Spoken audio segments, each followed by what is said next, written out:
Welcome to the Words of a Warrior, a podcast bringing you insightful conversations and stories from some of the most inspiring people.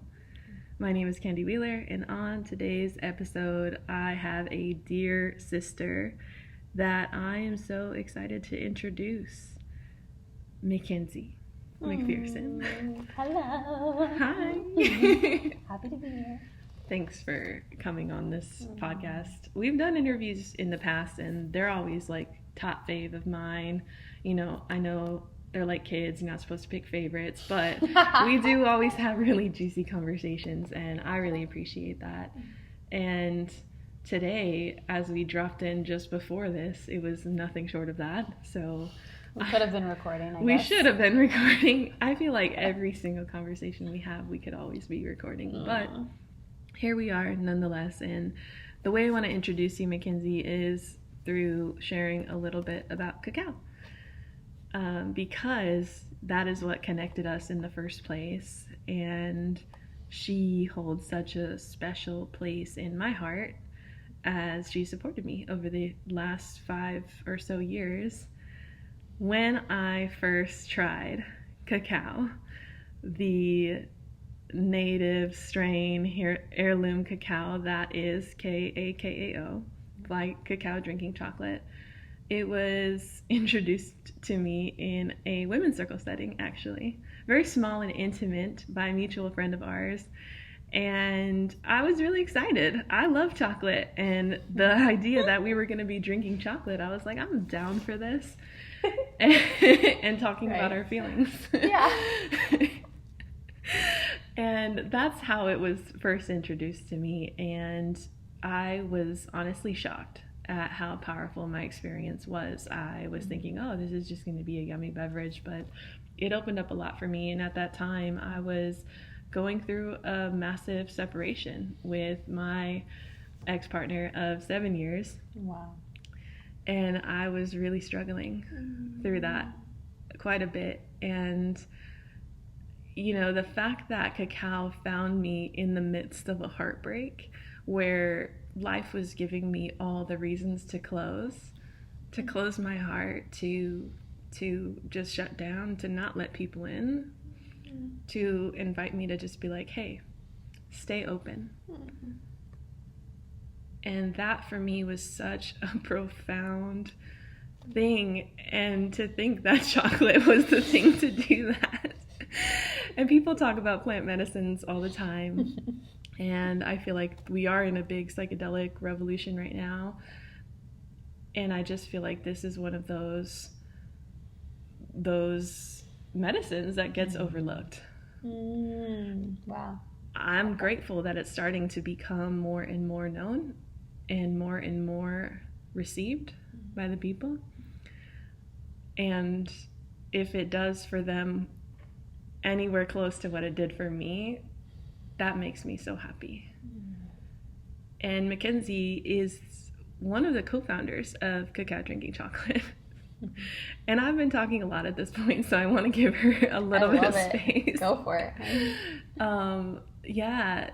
Can you just introduce yourself a little bit, Makenzie? I mean, I'll say a lot about you, but and just share maybe your relationship to cacao. Yeah. Well, I love hearing about your story. It's just such a receiving, because cacao is, well, let me preface it with this, is that if anyone's listening to this who's never had cacao or plant medicine, I swear, like, we sound like some crazy, I don't know, like cult, like devotees. Yeah. Just these radical cacao worshipers. And sorry about that, but not sorry, because it really is that powerful. And I can say that because I'm 7 years into this journey with cacao, and I'm still getting schooled on all the wisdom and medicine within it.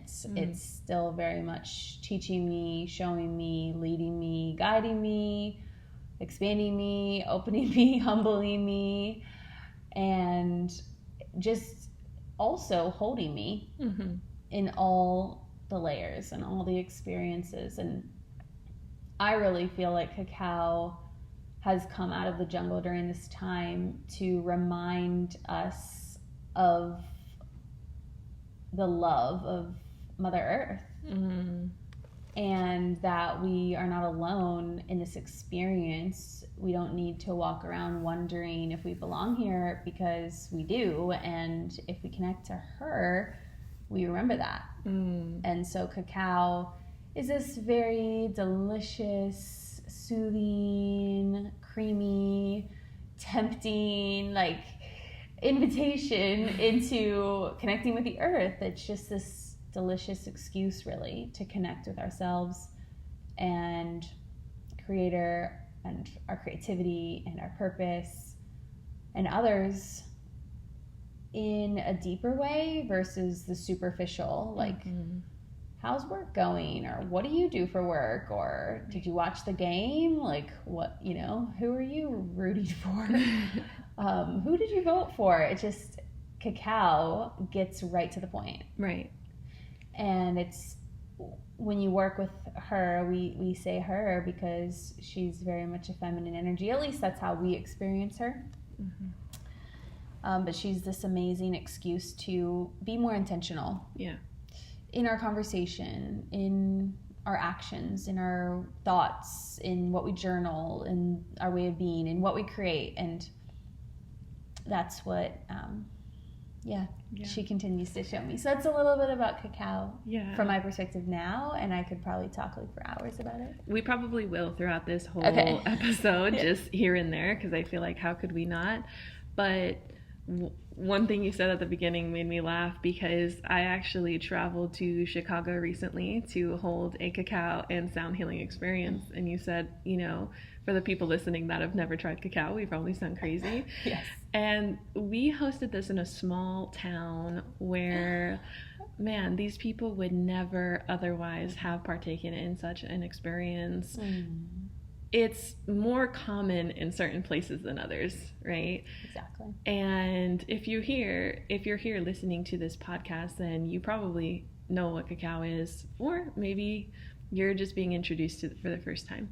But this person, one of the people that was at this circle in particular, said, you know, no, I didn't drink it. I was like, why?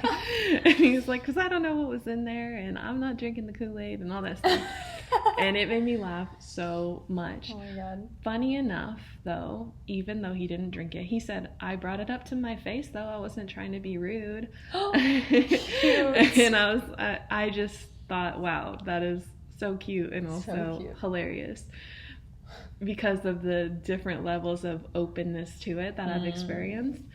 And though that night he made us a fire at his house, this was also the person that was hosting us, and just so happened to open up about his entire life experience from his ancestry and on to where he is now. Wow. We had a conversation for like 3 hours of this, and he opened and he spilled everything. We had been staying at this home for 3 days at this point, and this was my first time really getting to know this person. And it happened to be my last night there, and I was just like, you know, even though you didn't even take it in. And that's the crazy part, like when cacao is present, the spirit of cacao is present, you don't even have to ingest it to feel the feels of the openness. 100%. Yeah, I wanted to share that story. That is amazing. I love that. Yeah. Aww. You mentioned something, though, that I want to dive into, and it was the connection to Mother Earth. This was big for me because prior to diving deep on healing some of the deepest heartbreaks that I had experienced, I had sought out support from a dear friend who's also a shamanic guide. And she introduced this conversation of connecting with the mother. And I had never even really tapped into that as woo as I consider myself to be at that time. This is the same year I met you, by the way, and I was just so in awe about how there's so much mainstream talk about the father. Yeah.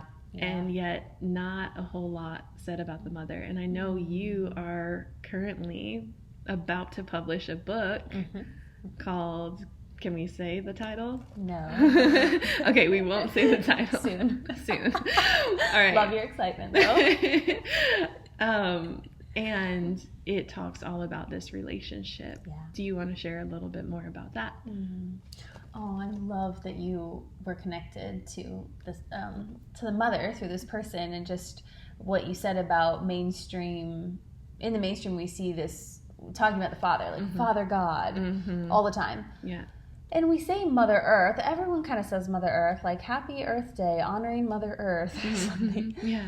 But do we really, like, wouldn't it sound so weird for someone to say Mother God? It's like we've forgotten the feminine face of God. And I believe, just through my own experiences, that we find her, the feminine aspects of God, the mother, through the earth.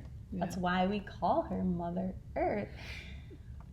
The reason is because she literally holds us and has ancient wisdom within all of her creation. So the soil, the plants, the creatures, the insects, the lava, the mountains, the ocean, the rivers, the streams. There's the flowers, the cacao, all the other plant medicines. It's like these are all tools for us to return to and remember, so that we can feel supported in this human experience. And that's been my experience. So that's why I wrote a book about reconnecting or remembering the spirit of the earth, because she found me when I was in a dark night of the soul.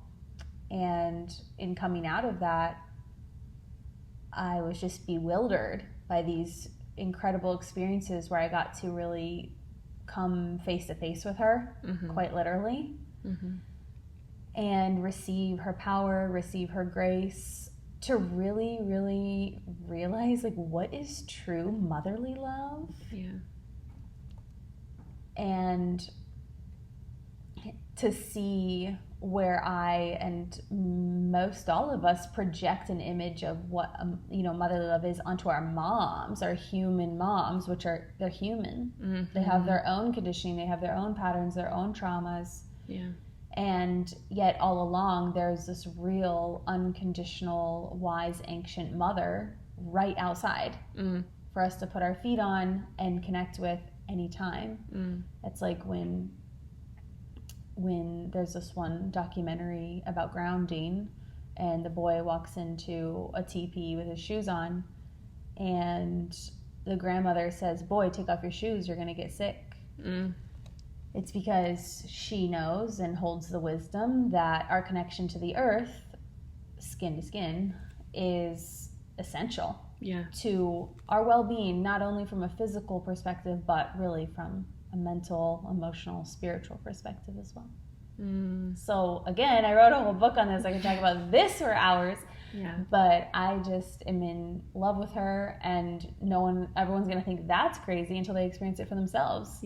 So what this book is about is to invite people to connect with her and form their own unique bond with her as a friend, as an ally, as a partner, as a guide, as a provider, so that we can remember the grace that she is here to provide us.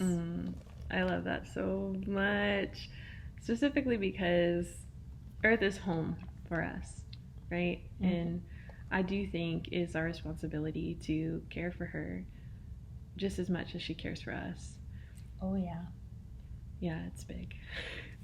And she gives us all these beautiful tools, like you said, our homes, everything, literally, we can find Earth within. And yeah, I'm so excited for that book to be released, which is coming real soon. We'll talk more about that at the end. I want to get into, we just had a recent experience of hosting a cacao circle for the first time together. Yeah, which was epic here in Phoenix. Epic. Yeah. And 30 plus people joined, and it was really quite profound for me to sit in and just be a receiver of that entire experience. Yeah, it was big. And for those of you who have never heard about a cacao circle or a cacao gathering before, just to paint a little bit of a picture, what we do is, people walk in, we introduce ourselves, and we open up a space to share, to introduce themselves so that we all know who's amongst us in counsel, right? And we serve cacao, drinking chocolate, which is amazing. Again, I'll probably say that multiple times. And, we open up an intentional space through prayer, through connecting with the messages on our hearts, and open up a space of counselship, of vulnerability, of a place where people can share what's on their heart. And for me, over the last 5 years, coming into spaces like this has been so needed and so supportive. I've learned so much just by listening to people share in these spaces. Same. Because I think on a day-to-day, we can tend to get wrapped up in the things that we're responsible for and move through life. And for those of you that are dreamers or creators, creating what we're creating, and forget that we're human. And we are so not alone in some of the experiences that we have. And until you're in a space where people are sharing about very real human things like loss, heartbreak, grief, then we can forget until somebody is literally saying the words that our soul or our heart has been wanting to say. And for Saturday, this recent Saturday is when we had this, I felt like I needed to hear all of the things that were being shared. Literally. Yeah, so what was your experience like? Well, all in all, it was life-changing. Like, as not to be dramatic, but it literally gave me the strength, the wisdom, the messages, all that I was not expecting. I wasn't expecting any of that. I knew it was going to be amazing. I knew it would be deep. I knew I would walk away feeling fulfilled and heartful and just passionate about humans and humanity. Yeah. But I did not know I was going to expect so much medicine for myself. Yeah. So I guess the first thing that would be good for both of us to share, or you actually, is about the bitter cacao, which we did decide to serve pure cacao and sweet cacao. We invited everyone to drink pure cacao as is first before drinking their sweetened cacao. And there was a reason behind that, which you had shared with me, and that's what opened us all up, which I think is what really opened us all up to go real deep. Yes, yeah. It was something that was told to me by dear sister Paola, and what she experienced going to Guatemala and experiencing these traditional Mayan ceremonies. And the Mayan guide there, Nana Marina, had said to her and to the group that people like to drink cacao sweet because they only want to taste the sweetness of love. But, cacao is seen as this heart opener, and people are like, ooh, yeah, open my heart. Like, ooh, that's so yummy. And she said, if people want to know what love is really like, they should take it how it is. And if you've ever had pure cacao before, it is bitter. It's not sweet, and it is tough to swallow. I remember the first time I had bitter cacao, I had been used to drinking the blend of cacao drinking chocolate for like 2 years at this point, and I went to a cacao and breathwork event with our dear friend Ksenia. And she served just this beautiful concoction, which was essentially cacao water, or cacao and rose water. And so smelling the cacao and smelling the rose water, I was like, ooh, this is going to be so good. I'm so excited. Then I take it and I was like, oh my goodness, what is this? I thought I was drinking cacao, drinking chocolate.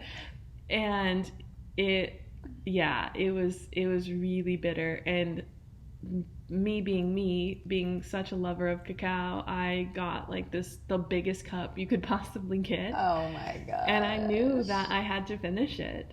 Wow. Yeah, so I did, and I just thought, wow, that was not the most pleasant experience. And I've been in other medicine ceremonies since then, and one of the things that some of these indigenous leaders share is like, don't disrespect the medicine. Like, don't make a face. Like, even if it doesn't taste good, like, you need to honor this. This is gonna help you. And just being so privileged, having beautiful sweet cacao with honey in it all the time or whatever, I didn't even consider the fact that it is like in devotion to the medicine to like receive it how it is. Yeah.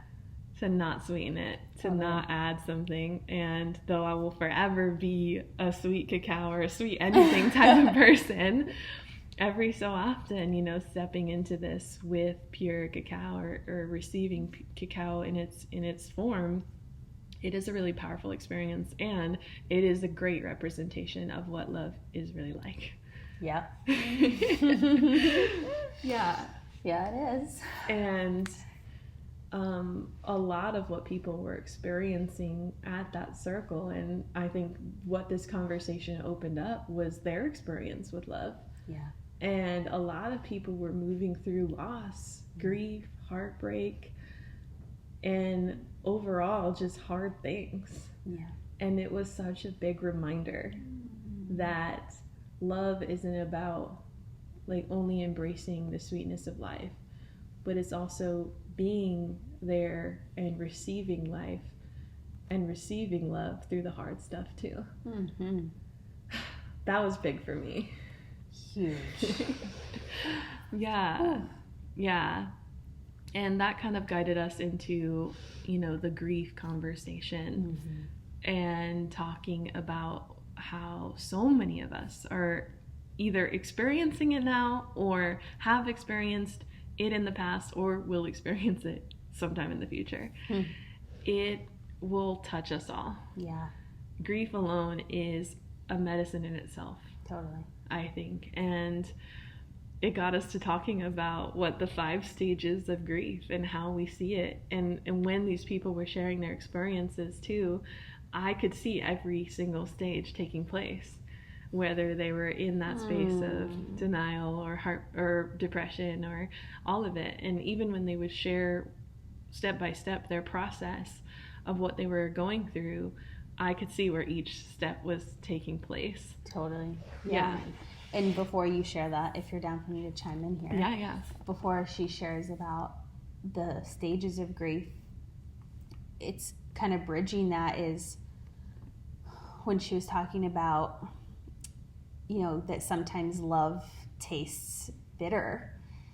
That in itself was like, I'd heard her say that already. I had known we were going to offer it that way at the ceremony or at the circle, but I really got like a deeper, more potent lesson in it, because what it showed me in that moment was that true love is free from attachment. Yeah.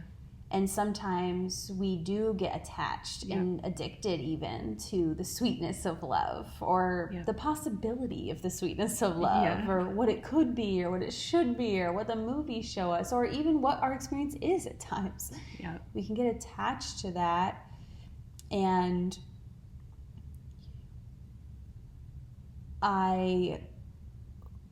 there was a song that was shared at the end that we won't touch yet. Maybe Candy wants to share about that a little bit. But when she was sharing it, and a lot of this song was about letting go and releasing and letting the souls that you meet in this life be on their own journey, free from your clinging and grasping. And I just saw this vision of like my hand grasping onto what I had been grasping onto, and just in this pure cacao experience, like being like, I need to open my hand because that's real love. Yeah. And why I really wanted to talk about grief today was because the last time Candy and I did a podcast was on an old podcast I had called Solely Chats. And on that podcast, we talked about fear of death and facing death and processing death. And I was sharing with her how I had been coming up against this like fear of death and just being with that was showing up for me. But what I realize now, which is why it's so crazy that we're having this conversation right now, is that earlier today I realized it wasn't that I was scared of death. What I was fearful of was feeling grief. I was fearful of grief. I was resisting grief. And even though I've had really hard shit happen in my life,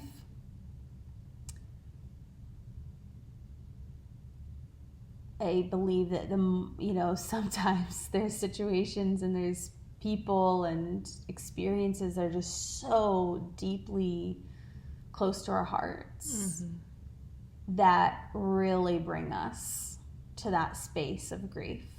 And yeah, I just wanted to share that because that was such an interesting realization for me today. It was like, it was never death. It was grieving that loss that I was scared of. Yeah. And if you're listening to this, I can bet that you will experience grief at some point in your life. And I also wonder how many of you also fear going into it, because I certainly have. I think we're just wired to protect ourselves from all the things, but especially pain and heartbreak. And we're creative as humans too. We will find all the ways to help ourselves be comfortable throughout an uncomfortable experience. And also the paradox of it, if you would, is like, it's just like you will heal through experiencing it and going through it and feeling all the things that you are afraid to feel. And you will not only come out stronger and more resilient, but you will also be able to connect with others on a deeper level, because I think this is something that does connect us all. I happen to have a life, or have chosen a life, if you believe in that, where I've experienced a lot of death, a lot of losing people close to me to death specifically. And that's not even to mention just the regular loss of that life brings, breakups, heartbreaks, all the things. And I've gotten to go through this process so many times, and I've seen myself go through it really messy. I've seen myself try so hard to avoid it, try to mask it with different things, things that would make me feel more comfortable, whether that was leaning into work, leaning into productivity, which was one of my favorite ones, because, I'm like, oh, if I go over here and it's very socially accepted as well. Definitely. It's a socially acceptable drug. Absolutely. At this point. Absolutely. And then there's, other drugs and things like that people lean into as well. And it's so interesting to me, because at the end of the day, we're going to be faced with it one way or another. You could try to avoid it. Yeah, totally. And the thing is, it's like when we actually lean into it, and when we choose to walk forward in the grief and go through every single process and accept every single part of the process, not to avoid or even convince ourselves that we shouldn't be experiencing that, because that's another thing that I tend to do, is be like, oh, I've done all this work and I have all these tools in my tool belt. Why am I still feeling this way? And not wanting to be in the experience that you're at, which is totally normal. And in the same breath, when we allow ourselves to accept what's present for us and what's here, is when we will truly receive the medicine and what that has to offer us. And for me, grief has only brought gratitude. Totally. It's only brought more gratitude. Yeah. Yep. And to actually fully experience it and to go through it in a way that's reverent to the experience. Yes. That respects the experience and that shows up to it fully. When I've experienced it in this way, it's only ever provided gratitude. When I've avoided it, it's only ever brought more clinginess, more fear, more doubt, more insecurity. And that deeply impacts us in our lives, in our relationships, in our businesses, everything. And it all translates. So, wow. Yeah, that's kind of what I want to say about that is it will show up for you one way or another to be able to address it. And the sooner you do, the sooner you will be able to receive the gift that is in the grief. Wow. Or multiple gifts. Multiple gifts. That's why this podcast is called Words of a Warrior. Yes. Everything she said. Yeah. Oh, love that. So real quick, touching on the 5 stages, because I do want to give this to people. It's from what I've learned: denial, anger, bargaining, depression, acceptance. And when I first learned about this, I was so grateful. I was actually in high school in sports medicine class, and it was taught to us because we were learning about how athletes deal with injuries, and especially injuries that complete their career. Wow. Yeah. Interesting. And it was subtle, but it was like how to cope with a loss, because that's what it was. When an athlete gets injured and they end their career as an athlete, life gets shaken up. That's the tower moment, and that can be translated to any loss in life.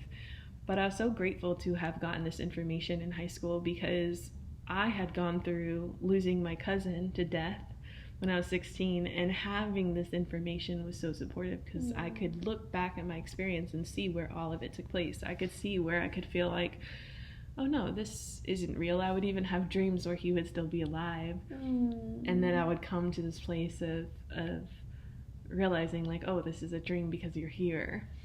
And I would go to my class that we had together, and I would like be excited to see him, and then his chair would be empty, you know. Aww. These different things, like, and it's very real. Like, denial is real. It's almost like, oh, this isn't actually happening. And then there's anger, like you're mad that it's happening. And I went through this last year, and what I told Makenzie was like, how I processed it is like, first of all, accepting that it was there, because and knowing that it was one of the stages of grief, and that's what I was experiencing. And this is why I'm sharing this with you all, because if you don't know, then it might feel wild that you're experiencing whatever whichever one of these stages. But last year when I was experiencing this with my father, I was so angry, and I don't think I have ever been this angry before. And I'm a sweet person. If you know me, you know that. I'm one of the nicest people you'll probably ever meet. And at the same time, I had never been so angry in my life. And the way that I moved through that process was, 1, accepting it, and then 2, moving the energy, because it does need to be moved.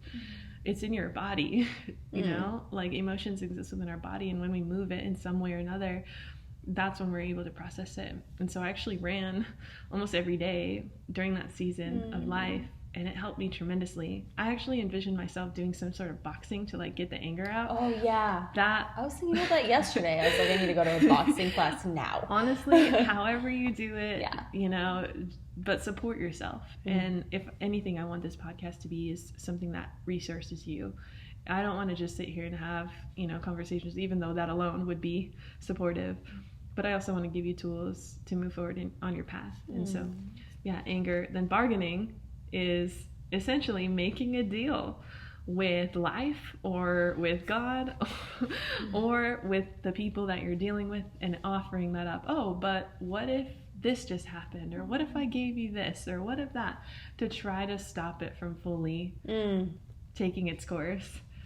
And that's tricky. It happens, I see it all the time with breakups, to be honest, like, where it's like, oh, well, it wasn't that bad. And then it was like, no, it was.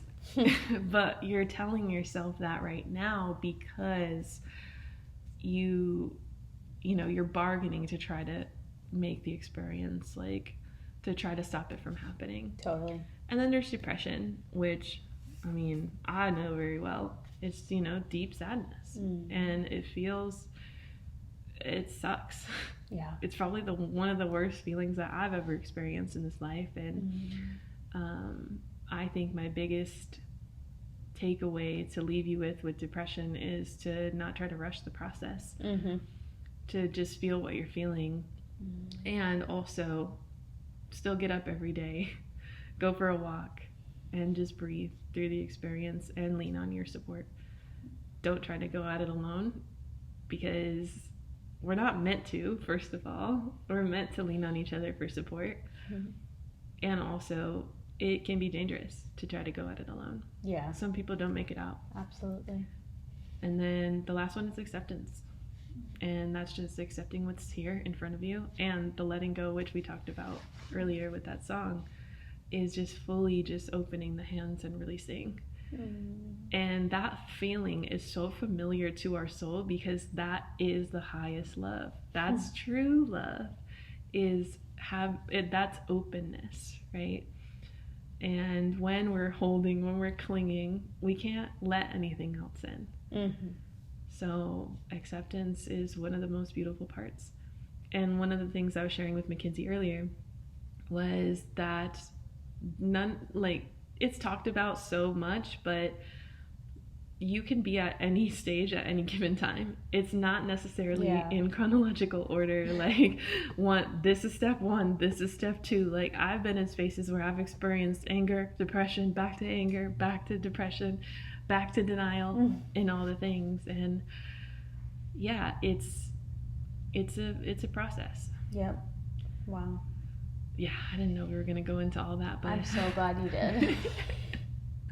It's needed. Perfectly timed. And if you're there, or if you have been there, then you understand, and this is probably supportive for you. And if you are there now, I just want you to know that you're not alone, and to lean into the support that you have, even if it's here on this podcast. Makenzie, thank you so much for joining me. I feel like this is a good close, especially because I know you and I can probably continue jamming for a really long time. This was perfect. Yeah. And of course, like, the deepest 38 minutes yeah. that we could have gone. So I love it. Definitely. I did warn everybody that I am a Scorpio, and I don't know how to be any other way. Thank God. Yeah, but I did also say that I do hope we get to share laughs together, which I feel like we did today as well. Yeah, for sure. And yeah, I mean, I'm just so excited to have you on here, because I wanted people to know who you are, and also to know the impact that you've had on me, not just through Kakao, but through who you are. And I know we didn't dive into a ton of that today, but I'm glad. All good. Yeah, I'm glad people got to experience you. Thank you, though. Yeah, and Makenzie has changed my life, like, in a big way. And it's very much reciprocated. She's still changing my life every time we talk. Yeah, so.